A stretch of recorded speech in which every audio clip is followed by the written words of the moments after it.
होलिका दहन कहते हैं असत्य पर सत्य का विजय को दर्शाता है। हिरण्यकश्यपु के बार बार प्रयास करने से, क्योंकि हिरण्यकश्यपु जो हैं वो राक्षस प्रवृत्ति के हैं, उनके अंदर राक्षसों के गुण हैं, और जो प्रहलाद जी हैं वो भगवत भक्त हैं, भगवान के भक्त हैं। तो कभी भी इनकी आपस में नहीं बनी है, भले ही पिता पुत्र क्यों ना हो, क्योंकि स्वभाव का बड़ा प्रभाव होता है। प्रवृत्ति होती है, किसी की राक्षसी प्रवृत्ति होती है और किसी की देव प्रवृत्ति होती है। तो असत्य पर सत्य का विजय जो है वो होली और होलिका से संबंध है। कहते हैं कि हिरण्यकश्यपु के अनेक प्रयास करने के बाद जब प्रहलाद जी को मृत्यु नहीं प्राप्त हुई, तो प्रहलाद जी को उन्होंने कहा कि होलिका उनकी बहन है हिरण्यकश्यपु की, उन्होंने कहा कि भैया आप इसके लिए क्यों बहुत परेशान हो रहे हैं, बस मेरे पास एक आशीर्वाद में चादर है, शॉल है, जो मैं ओढ़ लूँगी और अग्नि मेरा कुछ नहीं करेगी, मुझे आशीर्वाद प्राप्त है और प्रहलाद जल के खाक हो जाएगा। ऐसा बहुत परेशान होने की ज़रूरत नहीं है। तो प्रहलाद जी को वो गोद में लेके बैठ जाते हैं। तो जो कहते हैं विधि का विधान है, और वैसे भी धर्मो रक्षित रक्षिता, जो भगवान धर्म का रक्षक करता है भगवान उसकी रक्षा करते हैं। तो बहुत ही यहाँ पे पवित्र और पुनीत संबंध भगवान और भक्त का। जब वो होलिका अग्नि में लेकर प्रहलाद जी को बैठती हैं, तो प्रभु की ऐसी कृपा होती है कि पवन देव की ऐसी वायु होती है कि वो होलिका के ऊपर से चादर उड़ के प्रहलाद जी के ऊपर हो जाती है। अग्नि में अग्नि, जल, वायु, आकाश, ये सब भगवान का ही स्वरूप है।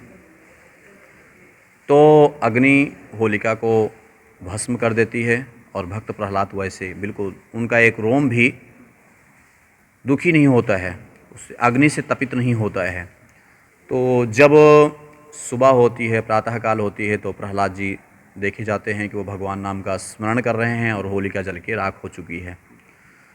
तो बलराम जी ने सबसे पहले इसको जो है अबीर और गुलाल से एक दूसरे को प्रसन्नतापूर्वक असत्य पर जो सत्य का विजय हुआ, उससे जो प्रसन्नता हुई, उससे गुलाल, रंग, अबीर एक दूसरे को लगा के अगले दिन जो है होली के रूप में, यानी कि एक दूसरे के साथ प्रेम को बांटना हो गया, प्रसन्नता को बांटना हो गया, प्रसन्न होना, तो इसी को होली कहते हैं। और होलिका दहन यानी कि नकारात्मकता, जो होलिका है, जो हिरण्यकश्यपु है, नकारात्मकता जो है उसका विनाश हुआ और सकारात्मक की उत्पत्ति हुई। वहाँ पे जो है सकारात्मक जो है वो वहाँ पे उसका विजय प्राप्त हुआ, उनको प्रहलाद जी को विजय प्राप्त हुआ।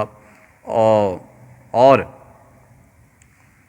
हिरण्यकश्यपु वहाँ पे पराजित हुआ और जो होलिका जी हैं, होलिका हैं उनकी बहन, वो जो है वहाँ पे राख हो जाती हैं। तो जो होलिका दहन का समय है विशेष करके, वो सुबह जब पूर्णिमा तिथि लगती है, तो पूर्णिमा तिथि लगने के साथ ही साथ भद्रा भी लग जाती है। भद्रा जो है वो सूर्य भगवान की पुत्री है और शनिदेव जी की बहन भी है, तो उनका भी स्थान है हमारे तिथि गणना नक्षत्र में। तो जब भद्रा लग जाती है, तो भद्रा में कोई कार्य करना जो है शुभ नहीं माना जाता है।